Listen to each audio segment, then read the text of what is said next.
23. 버려진 돌로 만드는 신전. 삶이란 여러 재료가 혼합된 만두 같아서 통째로 씹어야 맛을 알 수 있는 것이다. 세례를 받는 동안 나는 흐르는 눈물을 어금니로 씹었다. 나의 일생이 하나님의 뜻대로 가고 있는지에 대해서는 확신이 없습니다. 하나님이 나를 선택해서 너도 쓸모가 있으니 이런 데 와서 일해라 그렇게 사역을 주셨다면 자부심을 갖겠지요. 그런데 암만 생각해도 그럴 것 같지는 않고 내가 뒤늦게 하나님 한번 봐주세요. 내가 이런 일을 할게요 라고 하면서 시키지도 않은 일을 하는데 그러다 보면 접시도 깨트리고 물도 엎지르고 하지 않습니까? 평화로운 잔치에 초대받지 않은 사람이 공연히 부산을 떨며 자리를 어지럽히지나 않을까 염려스러울 뿐입니다. 그럼 나는 왜 70이 훨씬 넘어 이제야 여기에 온 걸까요? 하나님처럼 사람을 잘 쓰시는 분이 없습니다. 나 같은 사람은 그냥은 쓸모가 없다. 그러니까 평생 돌아다니다가 뒤늦게 깨달은 것을 얘기하면 믿지 않는 사람의 마음이 달라질지 모른다. 그러니까 너는 좀 늦게 써먹자 하는 뜻인 것 같습니다. 구운몽이 바로 그런 얘기지요. 불교가 뭡니까? 속세를 떠난 정적주의 아니겠어요? 그래서 이에 대해 회의를 품고 현세적인 삶에 관심을 두었던 성진은 그가 희고한 대로 꿈속에서 양소유가 되어 관가에 나가 벼슬을 하며 팔선녀를 아내로 두고 유교적 사대부의 삶을 마음껏 즐기며 그 덕목을 하나하나 실천에 옮깁니다.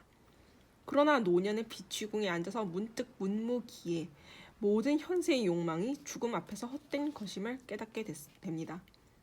결국은 본래의 불교의 수행으로 다시 돌아오는 것이지요. 적절한 비유인지 모르겠지만 서양의 파우스트도 그랬습니다. 수많은 책을 읽고 학문을 했지만 아무것도 모르는 헛기비에 지나지 않는다는 것을 깨닫고 절망 끝에 자살을 하려고 하죠. 그때 악마가 나타나 그의 노예가 되어 넓은 세계, 파우스트가 모르고 경험하지 못한 쾌락의 현실 세계를 맛보게 해주겠다고 제의를 합니다. 그러고는 파우스트 입에서 아름다운 순간이 멈춰라 라는 말이 나오게 되면 영혼을 달라고 내기를 겁니다. 악마를 통해서 그는 이성적으로 도달할 수 없었던 세속의 쾌락적 경험을 하고 악의 극한까지 체험하지만 역시 그곳에서도 그는 지구한 삶의 목적을 찾지 못합니다. 파우스트는 경건한 삶을 통해 하나님의 뜻 안에서 모범적인 삶을 살았던 것도 아니고 또 자기 내부의 유혹과 싸워 이긴 것도 아니지만 종국에는 악마에게 빼앗길 뻔한 영혼을 사랑과 은총의 힘에 의해서 되찾아 구제됩니다. 감히 성진이나 파우스트의 소요와 방황에 비길 바는 아니지만 나 자신도 지성의 무력과 붕괴를 통해서 그것을 넘어서 영의 세계, 초월의 세계에 이르는 마지막 모험을 하게 된 것인지도 모릅니다. 사실 서양 문화 속에는 끝없이 책을 버리거나 불사르는 이야기가 나옵니다. 지혜의 공허와 무상성에 대한 상징으로 말입니다. 물론 진시황처럼 정치적 목적으로 불태우는 그런 분서와는 다른 차원에서 책에 대한 반란, 그 반문화적인 행동이 벌어지고 있는 것이죠. 사방이 막혀있는 상자의 이미지로서 지성에 감금된 인간의 비극을 보여줍니다. 특히 창조적인 지성이 아니라 분석적 능력으로서의 지성에 대한 반발을 느끼는 포스트 모던과 같은 조류가 그렇지요.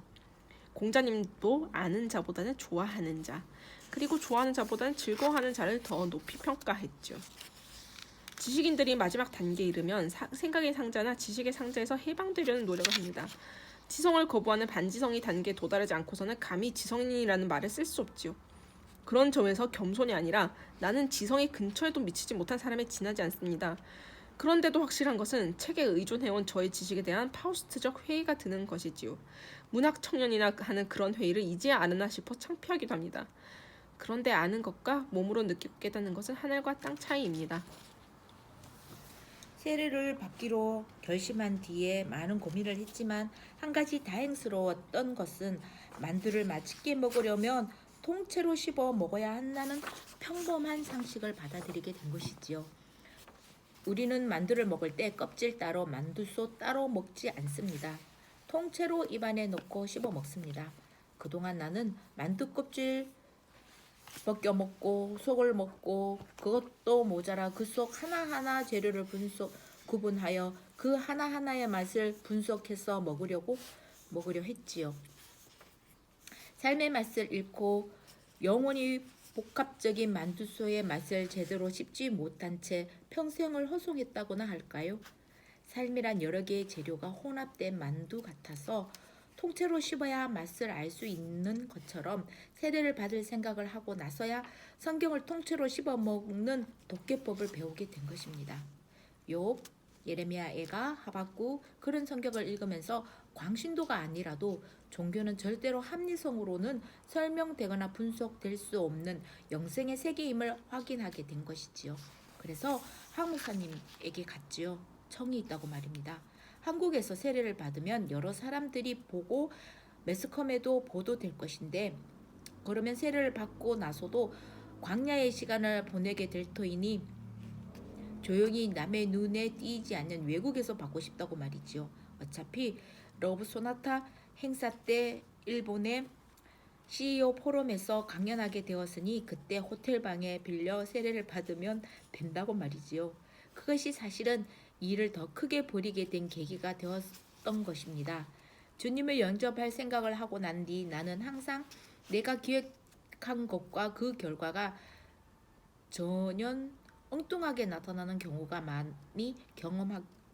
많이 경험하게 되었는데 바로 세례 의식이 그랬던 것입니다. 도쿄에서 열리는 러브 소나타란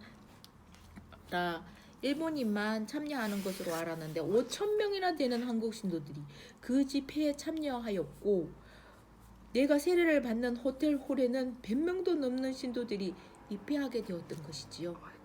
그리고 보도진들의 카메라와 TV 카메라가 대기하고 있었고요.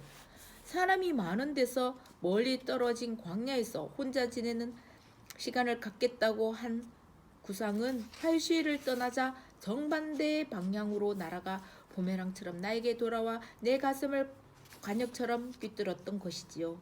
그렇게 많은 사람 앞인데도 나는 눈물을 흘렸습니다. 보통 때 같으면 부끄러워서 몰래 숨겼을 눈물을 그냥 쏟았습니다. 왜 울까? 슬픔인가? 감동인가? 회개인가? 혹은 감사인가? 모릅니다. 지금도 모릅니다. 어렸을 때 싸움을 하다가 코피가 터졌을 때에도 울지 않던 아이가 누군가 옆에서 역성을 들어주거나 편을 들어주면 관심을 보여주면 그 순간 왕하고 울음을 터뜨리지요. 꼭 그런 거였습니다.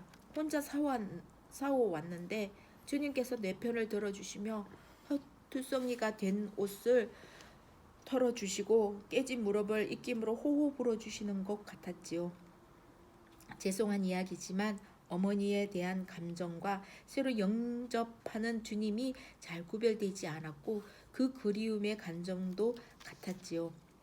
부재하는 존재에 대한 그리움 그리고 의존성, 어리광 부리고 싶은 대상, 강한 채 하지 않고 내 약한 점을 더 과장해서 보여드리고 싶은 어리광 말입니다.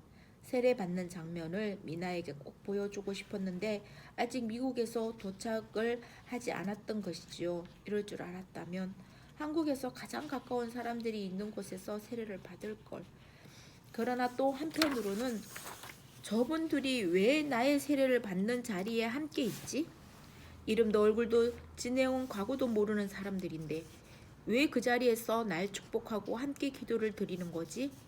더구나 일본 사람들이 왜 나의 옆에 있는 것인가 생각이 들었습니다. 그것이 크리스천의 시작, 이방의 땅, 지구의 끝까지 포도동굴처럼 뻗어가는 사랑의 사역이 시작된 것입니다. 주님을 통해서 많은 사람들이 내 이웃이 되고 저의 부친에게서 드리셨던 기도처럼 멀리 있기에 더욱 소중한 사람들이 되어준 것입니다.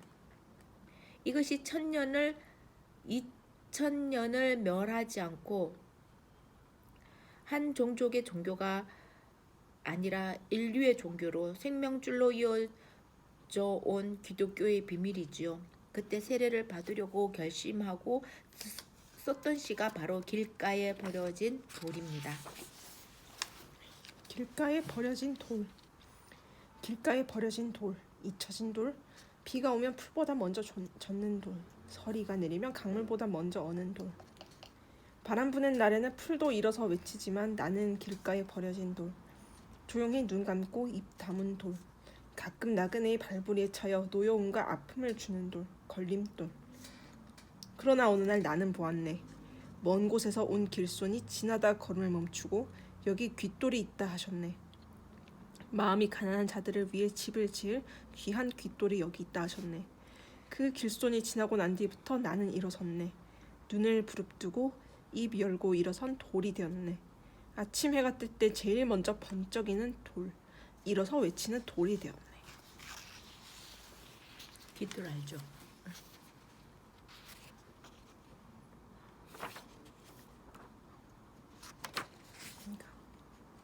근데 이건 모든 크리스천들이 이런 생각을 하지 않을까 싶어. 되게 하찮고 보잘것없는 존재라고 생각하는. 네. 어서